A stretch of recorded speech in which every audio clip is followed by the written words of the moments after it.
Hey there, welcome back to another video. This time around, it is yet another vlog, and just like a lot of the other vlogs that I've done in the past, this is going to be more of the same.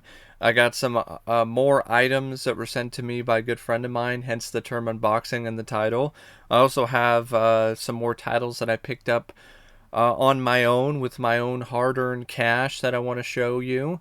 I have some thoughts to share when it comes to some movie trailers and some upcoming releases on home media.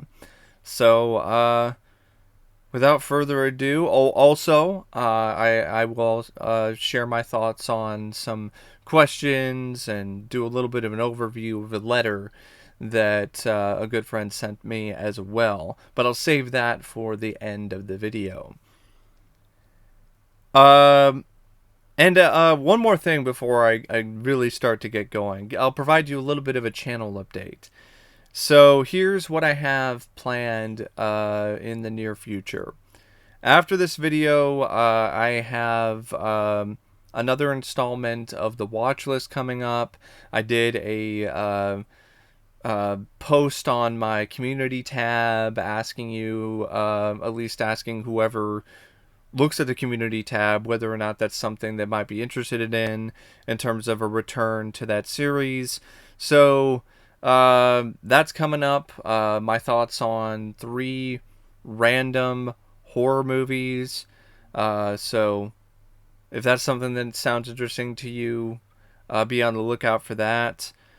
And also got some reviews of some random films that are going to be full length. A 60s thriller called The Collector with Terrence Stamp, as well as a mid 2000s drama called Lightning Bug, which I definitely want to share my thoughts on because I thought it was quite good and definitely something that I think deserves a little bit more recognition. And after that, Total Recall. I'm going to do some Total Recall reviews of the original, the classic with Arnold Schwarzenegger. See you at the party, Richter. And the unneeded, completely unnecessary, totally forgettable remake from 2012 starring Colin Farrell. So I'm going to tackle those as well. And I'm going to dive into another franchise. This one I've been waiting to dive into again, or jump right into, or open the doors to, because I was waiting for Dominion to be available. And now that it is, be revisiting the Jurassic Park films.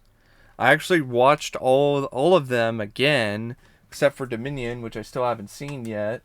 I just haven't recorded the reviews yet, so those will be up fairly soon as well. I also have some other stuff that I've added to my watch list. There's other things I'd like to do, like Season 5 of Tales from the Crypt, a review sometime of Tenet, as well as another movie called Nirvana, which is a cyberpunk film with Christopher Lambert. So, yeah, there's a lot of things that I have in mind going forward, as well as part 2 of the Vinegar Syndrome Blu-ray collection. Part 2 is going to include the 4Ks, as well as the one sole box set that I have from that company. So, yeah, now let's get to the physical media update portion of the vlog. I'm going to start off with the gifts that were sent to me by my good friend Jonathan. So the first one we have here is the recent 4K release from Scream Factory of Candyman. It was always you, Helen. It was always you. I really enjoy this film. I think it's a great movie. I actually watched this again a few months ago. Candyman is another franchise that I do plan on covering fairly soon as well. I'm looking forward to watching this again in 4K because it's a really gorgeous looking film at times. And yeah, this is Candyman, the 4K release from Scream Factory. I did take a look at the picture quality, and from what I did see, it was definitely an upgrade over the previous release from Scream Factory. And any other release that I can think of. I know Arrow also did a special edition, and that's one that I thought about getting, but I knew that Jonathan was going to get this for me, so I decided to just wait on this gift. In terms of features, I don't really think there's anything new. There really isn't any new features, no new interviews, no new anything, as far as I know. The only thing new with this release is the 4K remaster and the 4K disc. Other than that, everything is the same.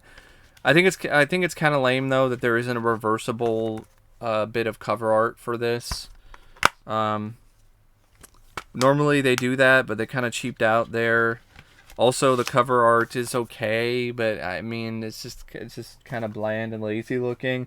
I guess if you wanted the really cool cover art, you'd have to pay extra for like the extra slip cover, but that's a bunch of bullshit. So it's a gift, and I'm really thankful for it, despite the fact that it's a little disappointing considering it's Scream Factory.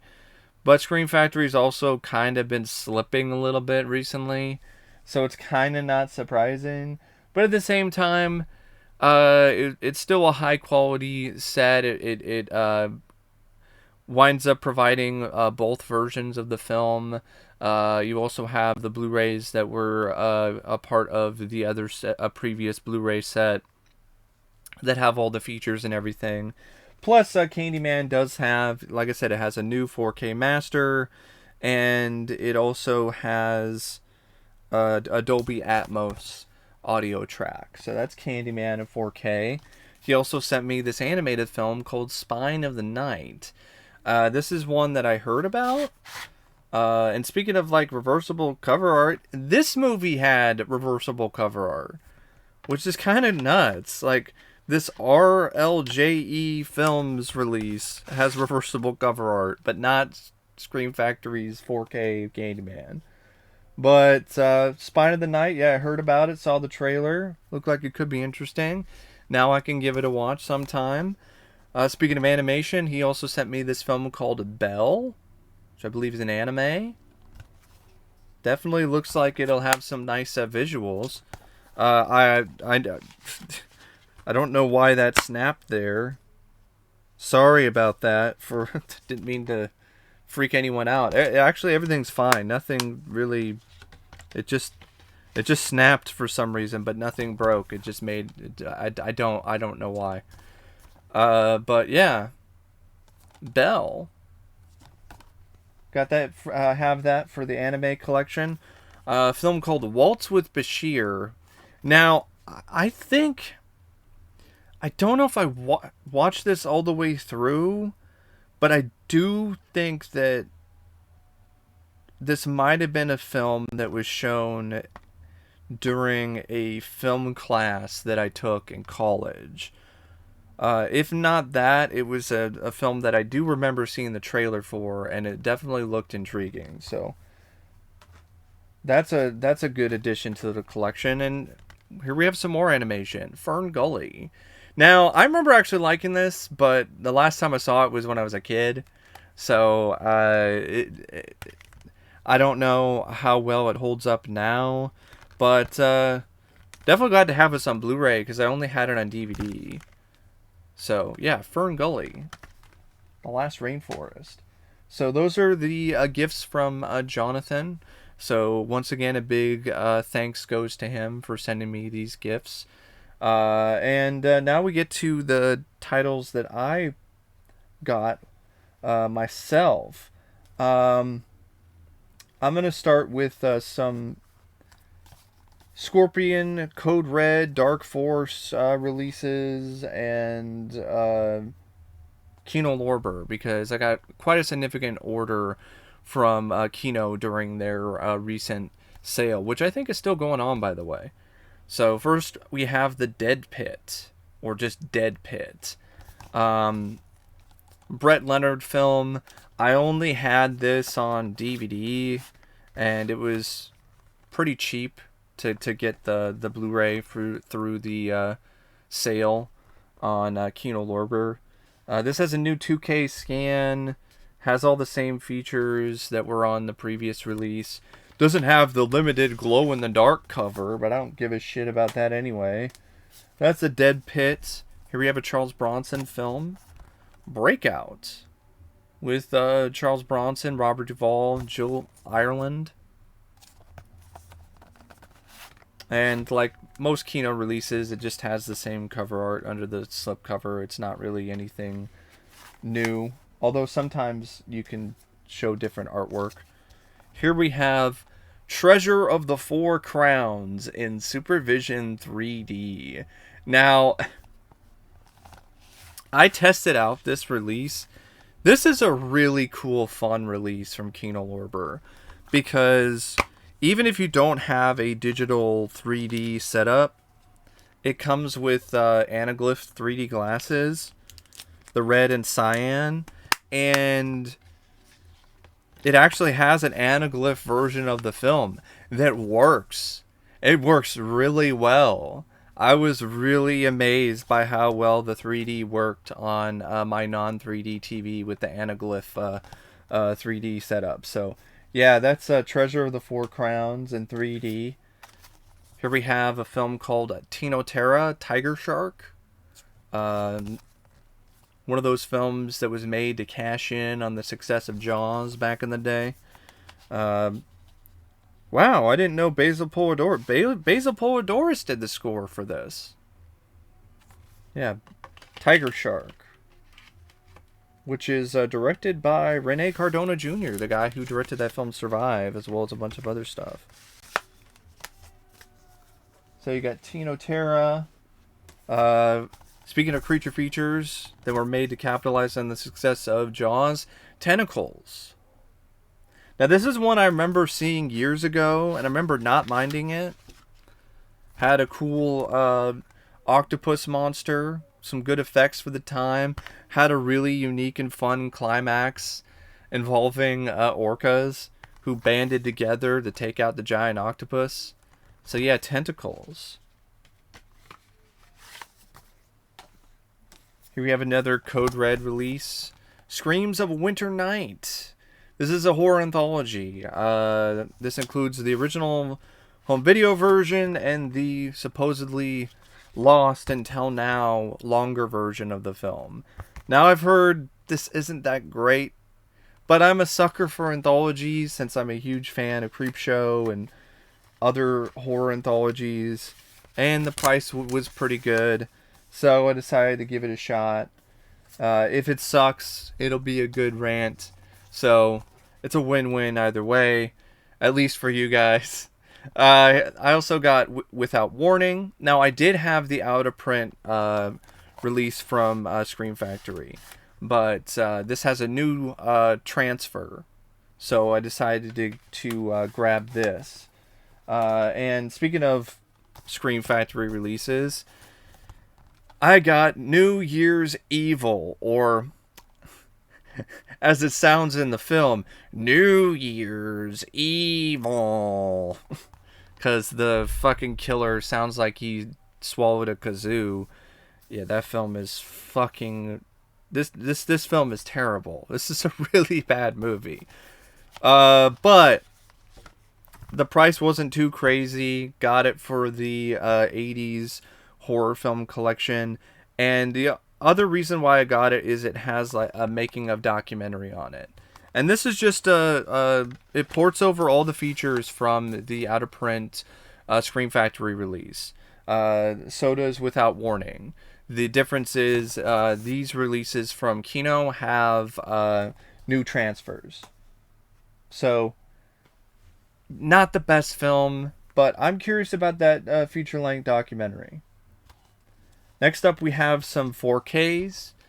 Pre-ordered this one a while back because I am an enormous fan of this film. I'm one of the few people that actually supported this film and saw it in the theater. This film should have done way better, but for whatever reason, it just didn't do that well in the box office.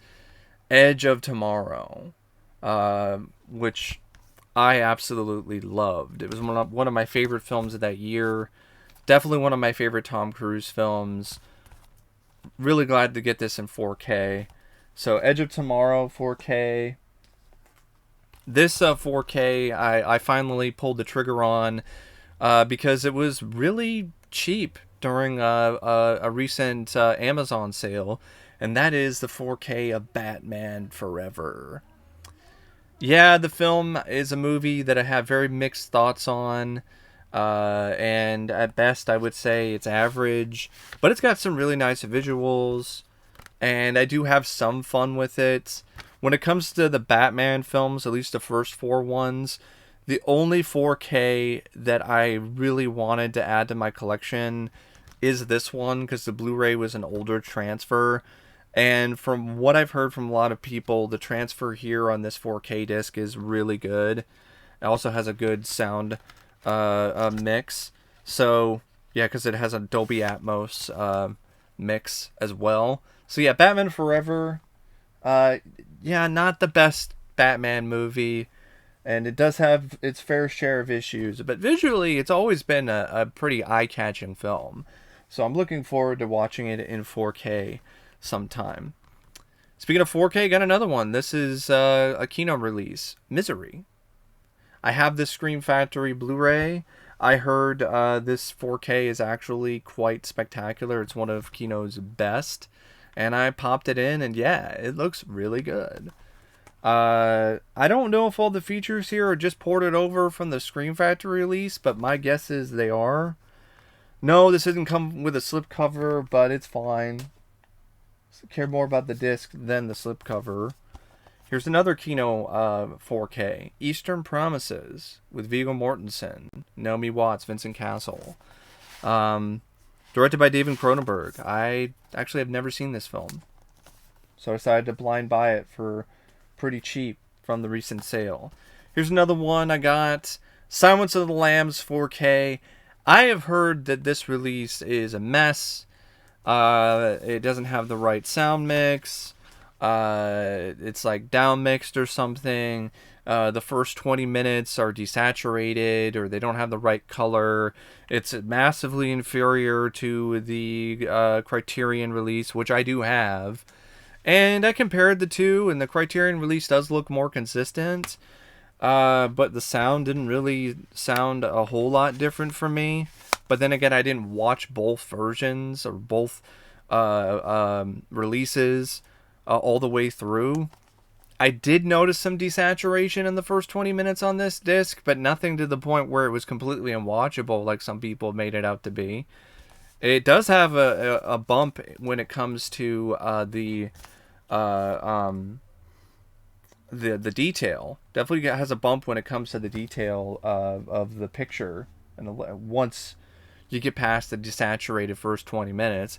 So I can see why some people aren't too keen on that release, and I can see why a lot of people have passed it over in favor of this release from Criterion.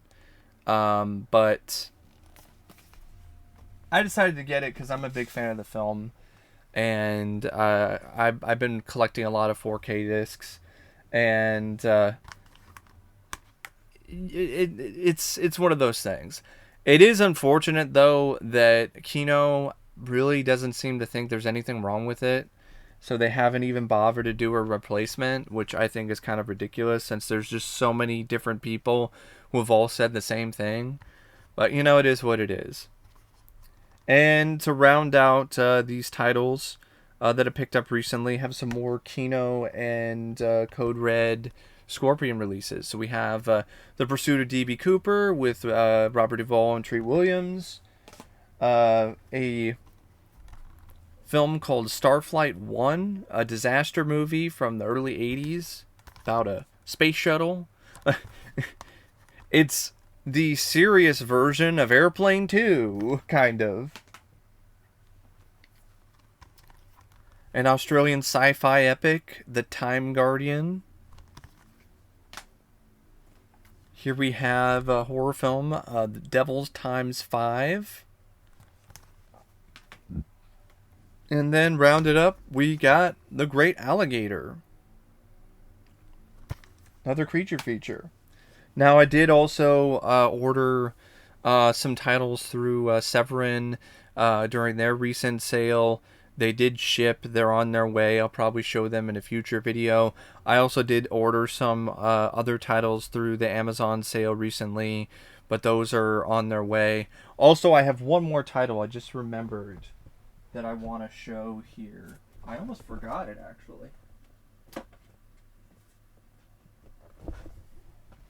Good thing I remembered here. Sorry, Max. Max Headroom, the complete series from Shout Factory.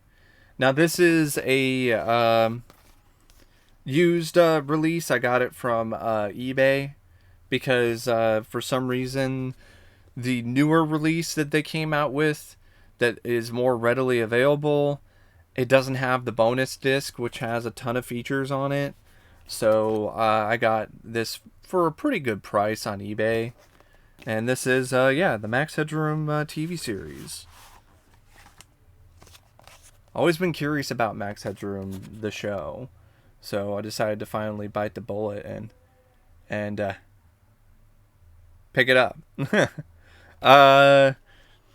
This has all episodes of the series. It also features a bonus disc, which has a bunch of special features, bunch of behind-the-scenes stuff, interviews, all that good, cool, fun stuff. So, yeah, Max Headroom, the complete series. And since it's like literally right here, I can show this one as well. Star Trek, the original series, the complete original series on Blu-ray.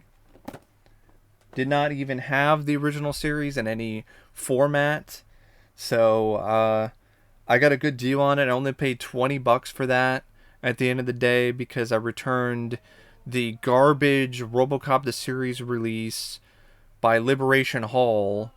I think that's what the name is of the company, which was just awful. So I returned that DVD to Amazon and used the credit to basically get half off of that release. So it was definitely worth it. So yeah, Star Trek the original series, Blu-ray, and that's it for the portion in the video where I show you the stuff that I picked up on my own. Now when it comes to movie trailers, I'm just gonna do some quick fire stuff. Hocus Pocus 2 teaser trailer came out. I do enjoy Hocus Pocus. I don't love it as much as I used to, but the teaser trailer looked a little more promising than I thought it would, mainly because of the fact that it does seem like it's not just trying to do the same thing, but then again, it's just a teaser trailer, so it doesn't really show you a lot. But it also seemed like it had the right vibe. I'm not so sure about the new cast, though. The new teens, but we shall see. It was fun seeing the original three Sanderson sisters again, gotta be perfectly honest. And Disney and whoever edited that teaser trailer really knew how to tap into people's nostalgia, because they did a great job using original music cues and stuff to really bring back those nostalgic feelings, to the point where it did initially kind of give me some chills. But I think that's just because I was hearing the music again. But it's one of those things where I'm not expecting greatness, especially considering the fact that it's going direct to streaming. Also, that it's happening so many years later. And a lot of the original cast members were not even asked to even come back. Like Vanessa Shaw, I don't even think she was even asked to be in this. So, and she's not alone either. Like, there's other members who weren't even asked.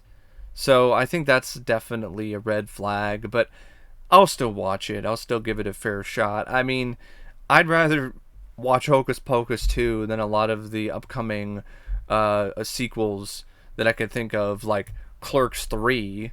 Like Hocus Pocus 2, the teaser trailer wasn't amazing or spectacular by any means, but it looked like it could be decent or fun. Clerks 3, on the other hand, looked like a unfunny, just absolutely putrid film. Like, it just looked atrocious. It looked like more of the same when it comes to Kevin Smith's recent filmography, when it comes to how cheap and how lame a lot of his films look. The humor was completely non-existent for me. There wasn't a single gag or joke in that trailer that made me laugh, let alone made me smirk. The whole plot about Randall, I believe it's Randall. Like, I could be complete. Actually, I think that's a different guy. I'm so sorry. Like, I'm not an expert on Clerks. It's been a while since I've seen the first one, let alone the yeah, it's not Rand. Oh, it is Randall. I was right. Dante is the other guy. So I was right. I should just trust myself more. But yeah, Randall having a heart attack or something and dying, and then him trying to make a movie that's based around his life. So then you have more meta shit. I don't like that plot. It's sad, it's depressing, and it's lame. And then you have more meta stuff, which, from what I saw in clips and in trailers from the Jay and Silent Bob reboot, that didn't seem like it landed at all for me. So, yeah, I did not like that trailer. I thought it looked like garbage. Really. A trailer that I did like, though, is Day Shift, from one of the fight choreographers on John Wick. It's his directorial debut, and looks like it has a lot of the same energy when it comes to the fights and the action. Jamie Foxx as a vampire hunter is some pretty awesome casting, and he definitely did fit the bill. Some surprise casting is involved as well, with Snoop Dogg. The shot of Snoop Dogg with a minigun just mowing down vampires, that was pretty cool. It's nice to see Dave Franco again. I like the idea of the film, and it looks like a fun movie. Looks like it has some nice moments of gore and insanity and action, and I'm definitely looking forward to Day Shift. I'm looking forward to that more than Bodies, Bodies, Bodies, which I believe is another A24 film, if I remember correctly. And it's like a slasher horror movie, but it's also dealing with a lot of current politics and so on, similar to like They, Them. And I don't really care about that kind of horror. That does nothing for me. In fact, if it's overly political, then it's just a massive turnoff for me, because I'm sick and fucking tired of it at this point. Enough is enough. Like, things are just getting so overly politicized, if you ask me, in modern media. Something that doesn't look too politicized is the prequel to Orphan First Kill. Yes, I'm leery about it because of the fact that it's a prequel and it's happening so many years after the first when it comes to this movie entering production. And the fact that the director is the guy who did The Devil Inside, which was really bad. Might as well be called The Devil Inside My Ass. But the trailer didn't look that bad. It definitely helped that you had a certain sense of continuity when it comes to the style and the look of the film. Of course, the absolutely amazingly talented lead actress who plays I'm trying to remember, because it's been a while since I've seen Orphan. I'm trying to remember the name of the character who she plays. Yeah, Esther. So yeah, amazingly talented actress who plays Esther, Isabel Furman, who was just absolutely astonishing in Orphan.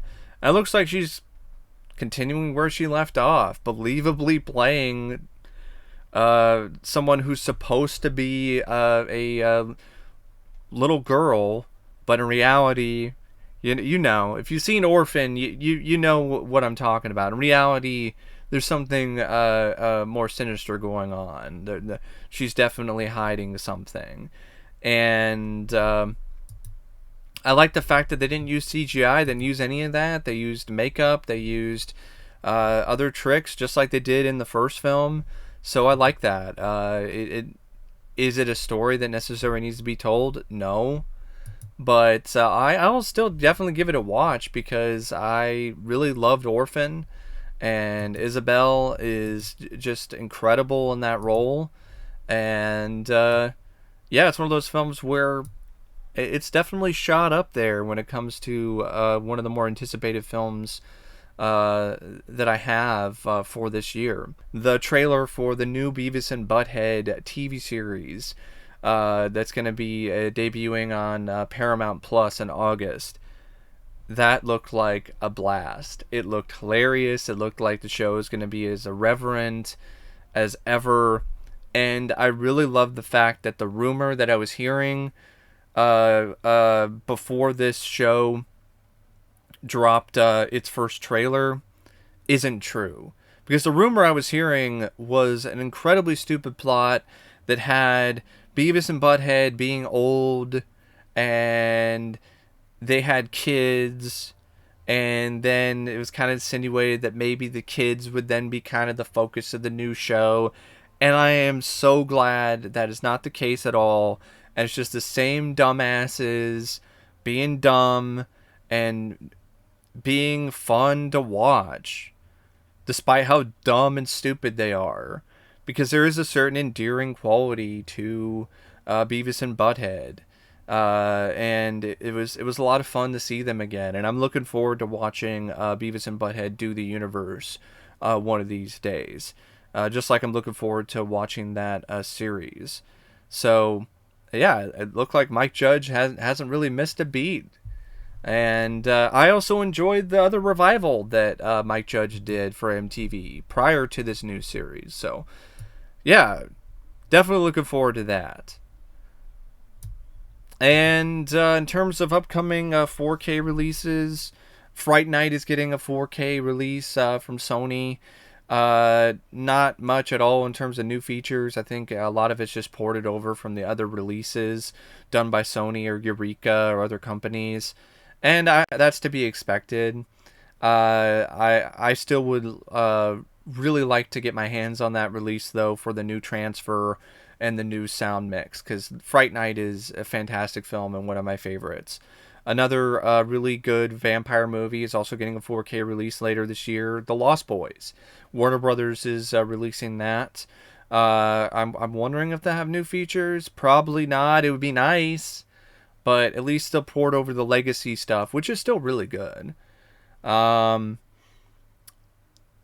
definitely did hear that Poltergeist is getting a 4K release from Warner Brothers and whoever else. I think Warner Brothers still owns the rights to Poltergeist, and I am highly anticipating that one because the film has been in dire need of a remaster for quite a long time, and I want to see if it actually will have features.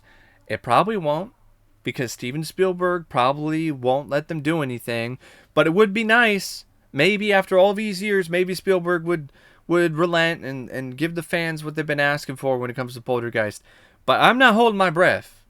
That's for damn sure. But yeah, I'm looking forward to the Poltergeist 4K.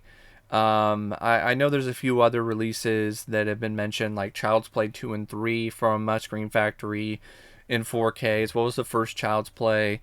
I already pre-ordered the 4Ks for Child's Play 2 and 3 because I've been really waiting for those collector's editions for years now. And now they're getting 4K releases, which is really cool. And I also did pre-order the new Star Trek a 6-film collection 4K set from Paramount because they sucked me in. I'm a fucking sucker. I should have known better. I should have been like, nah, I shouldn't fall for this. I shouldn't fall for Paraprix's tricks and and buy the 4-film collection in 4K, and because I don't want to feel FOMO. I shouldn't do that, but I did it. I did it because I didn't want to miss out. So I got the 4K set with the first 4 films because I thought Paramount would at least, release a set later that would have like maybe 5 and 6, or maybe a set with 5 and 6 and the Next Generation movies. But no, of course not. They're not even going to release a set with 5 and 6 together. They're going to release them separately, as well as all of the other Star Trek films in 4K. And they're going to release a 6 film box set. So now I'm going to have to sell the 4 film set, and it's just I'm buying the 4 films again. And either way, if I wanted to buy them separately and then buy 5 and 6 and then motion picture, the director's cut, I would still be spending as much as the new box set, if not more. So Paramount, I mean, they're making a ton of money off of Star Trek fans, but it's so shady and so lame. But I mean, I just should have known better. I should have never bought the 4 film set to begin with. I should have known that Paramount was going to do this shit, and they were just going to do a 6 film set a year later. But, it is what it is. And if you think that's not bad enough, I mean, or if you think that's bad enough, sorry, my brain had a little bit of a fart there. Paramount is also doing this bullshit where they're trying to sell a $100 package of the motion picture with like cards and photos and other shit, plus a bonus disc that's exclusive to the set that features the special longer cut of the movie.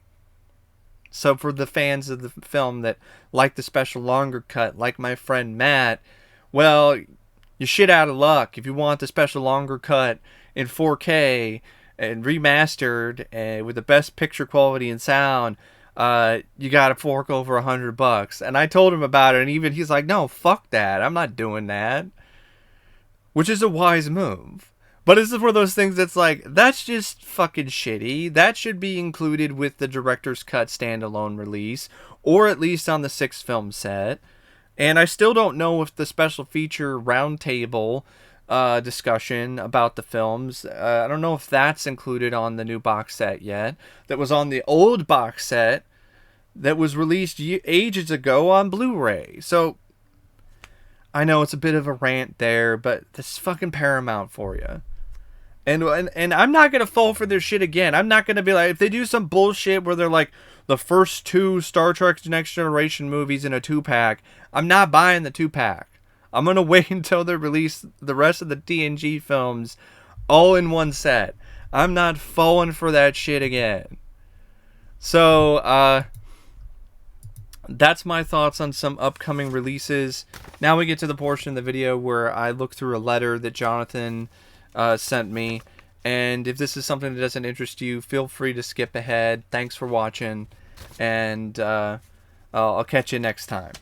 So he mentions some of the gifts that he got me, as well as some stuff he's looking at getting me in the future. And once again, I want to thank him for the gifts. He talks about Bill, talks about Candyman, mentions the upcoming release of Texas Chainsaw Massacre 2 by Vinegar Syndrome in October. Talks about would be a good time to do reviews of the Texas Chainsaw Massacre movies. And trust me, I am planning on doing that when I do get my hands on that 4K. Talks about Lost Boys 4K. Talks about Highlander. I didn't know that was actually getting one. I honestly am highly anticipating that one. That 4K release. Talks about Black Phone. Says that he highly recommends it. I will be checking that one out as well and doing a review of that fairly soon. So that's also going to be on the docket for the channel when it comes to the schedule. Talks about Beavis and Butthead Do the Universe, Top Gun Maverick. Talks about Fresh, which he also really enjoyed. and I cannot recommend that film enough. That's another film I should do a review of. There's actually a fair number of 2022 films that I've seen that I watched when I was recovering from a sinus infection that I haven't recorded reviews for yet. Um, Mentions that I'm a Gina Davis fan. Absolutely. I'm absolutely a fan of Gina Davis. Especially Gina Davis with the blonde hair as Charlie in Long Kiss Goodnight. Talks about Rae Dong Chon. Yeah, she's definitely a looker. Mentions a Fright Night remake article. Yeah, that I did check out, and that was a bunch of absolute stinking bullshit. And I wasn't the only one that thought that, because the guy who wrote it got absolutely dragged in the comments. It was like a bloody disgusting article or something where the guy was talking about how the remake was better than the original, and the guy got absolutely shat on. Um, Talks about Spine of the Night. Says it's a nice retro adult bit of animation like Heavy Metal and others. Talks about how Clerks 3 looks unfunny and how Kevin Smith has lost his talent and touch. Yep, definitely true. He smoked it away, or it all came out in his tears, because he's been crying so goddamn much lately, and that's where all his talent went. Every tear that came out of his eyes, it came with a little bit of his talent, and at this point he's cried so much that it's all gone. It's been wiped away in tissues. Uh, Talks about Poltergeist 4K, Deadly Spawn. Yeah, I am definitely looking forward to that one. Deadly Spawn 4K. Synapse is working on it, but I highly doubt it's going to come out this year. It's Synapse. It's probably going to be delayed a little bit longer. Videodrome 4K. It's another one I did hear about. That should look pretty cool. Talked about Platoon, which I did watch recently, and I liked it, but I actually like Casualties of War with Michael J. Fox a little bit more, but that's just me. Fatal Attraction, Cool World is getting a Blu-ray. Then he talks about Paramount and how they're making a lot of money this year because they're not following a lot of the forced identity politics that a lot of other studios are doing right now. And as much as I've ranted about Paramount, and I probably will still continue to rant about Paramount, this is something that they definitely made the right move on. And I want to give them credit for that. Because I remember reading something that the new Paramount CEO, like, he even said outright, we are not planning on making films like that. We do not want to make movies like that. That's not our focus. We want to make movies that aren't preaching to people, that aren't pushing some sort of political ideology. We just want to make fun movies and entertain audiences and keep the politics out of it. And I thought that was just a really wonderful statement to hear from a CEO in charge of a film studio.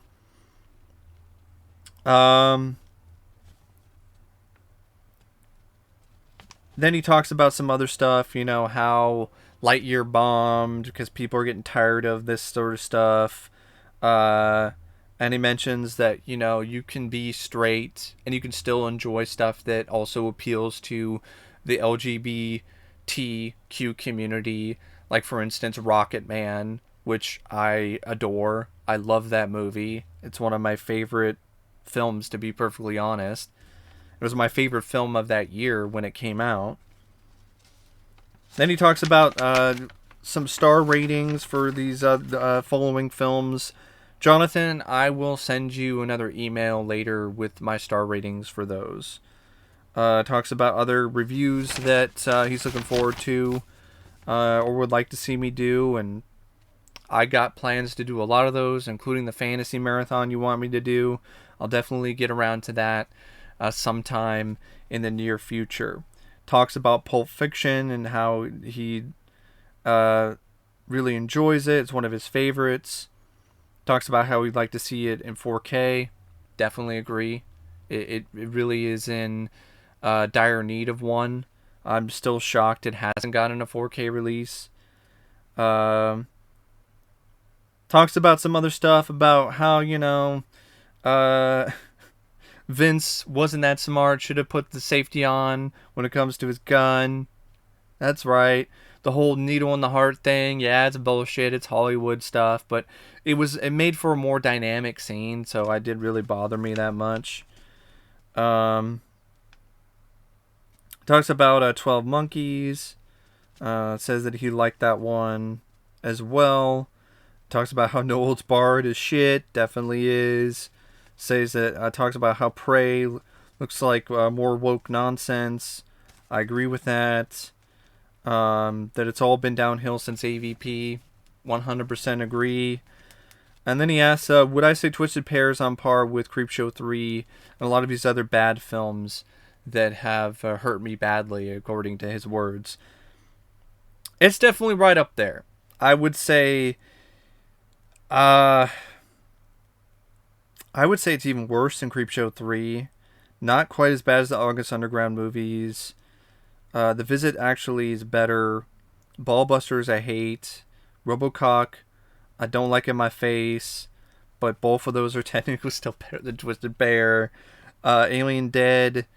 At least I could kind of laugh at that one at least. But it's kind of a tie between those two. Cannibal Terror. I mean, Twisted Pair is so terrible. It's so bad. But yeah, I would say it's on par with those shitty films. It's definitely right up there. So yeah, that's the vlog. I hope you enjoyed it, and as always, thanks for watching. I'll see you later. See ya.